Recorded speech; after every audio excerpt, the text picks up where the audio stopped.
Сейчас американские войска перебрасываются из континентальных частей Северной Америки через Атлантику в Европу.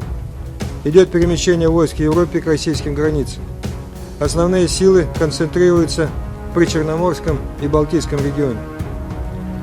Всего рядом с нашей территорией сосредотачивается до 40 тысяч военнослужащих и 15 тысяч единиц вооружения и военной техники, в том числе стратегической авиации.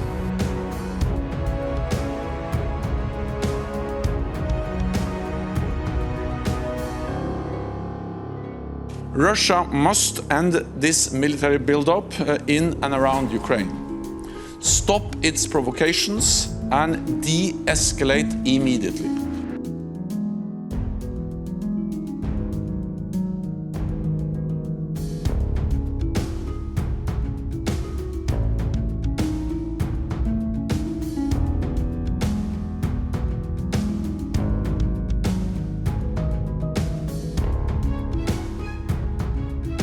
Fakta Pertahanan Atlantik Utara atau NATO, disebutkan akan menempatkan sebanyak 40.000 pasukannya di dekat perbatasan Rusia, terutama di wilayah Laut Hitam dan Baltik. Selain pasukan, NATO juga membawa sebanyak 15.000 item persenjataan dan perangkat keras militer.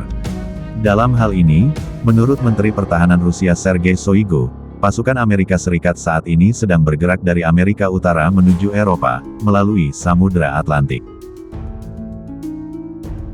Сейчас американские войска перебрасываются из континентальных частей Северной Америки через Атлантику в Европу. Идет перемещение войск в Европе к российским границам. Основные силы концентрируются в Причерноморском и Балтийском регионе.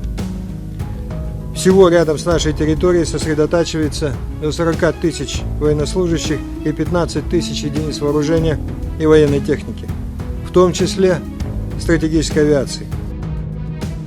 Sedangkan pasukan di Eropa bergerak menuju perbatasan Rusia, dan dikumpulkan di kawasan Laut Hitam dan Baltik. Selain itu Sergei juga mengatakan, dengan menerapkan konsep Fortirtis, Amerika sedang memperkuat pengelompokan pasukannya di Polandia dan negara-negara Baltik. Konsep Fortirtis sendiri mengacu pada penempatan 30 batalion pasukan, 30 skuadron pesawat tempur, dan 30 kapal perang dalam waktu 30 hari.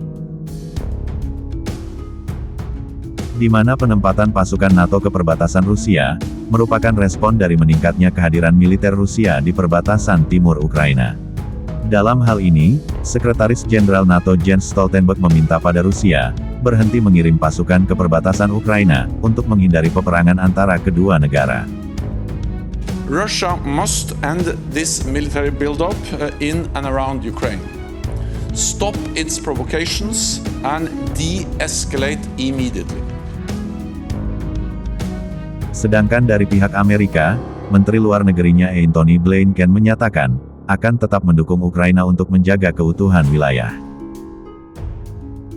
Seperti diketahui, beberapa minggu terakhir Rusia memang sedang memperkuat pertahanannya di perbatasan Ukraina.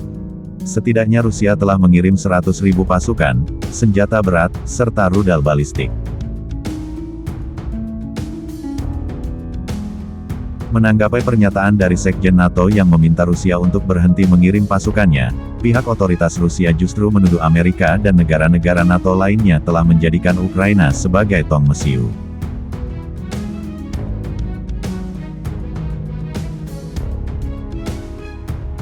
Bentrokan yang terjadi di timur Ukraina, antara pasukan Ukraina dan separatis yang didukung Rusia, telah meningkat dalam beberapa pekan terakhir. Hal itu juga yang membatalkan gencatan senjata yang ditengahi tahun lalu. Menyusul meningkatnya ketegangan dengan Ukraina, pihak Rusia pun telah membangun pasukan di sepanjang perbatasan, di mana hal itu telah meningkatkan kekhawatiran akan eskalasi besar dalam konflik berkepanjangan di timur Ukraina, yang sebagian besar berbahasa Rusia. Selain itu, pihak Rusia juga mengonfirmasi bahwa pihaknya telah memindahkan 15 kapal perang ke Laut Hitam dari Laut Kaspia, untuk mengambil bagian dalam latihan. Mendengar kabar jika Amerika juga akan mengirim kapal perangnya ke Laut Hitam, pihak otoritas Rusia pun memperingatkan Amerika, agar kapal perangnya menjaga jarak di Laut Hitam. Hal itu dimaksudkan, untuk menghindari risiko tinggi dari insiden yang tidak ditentukan.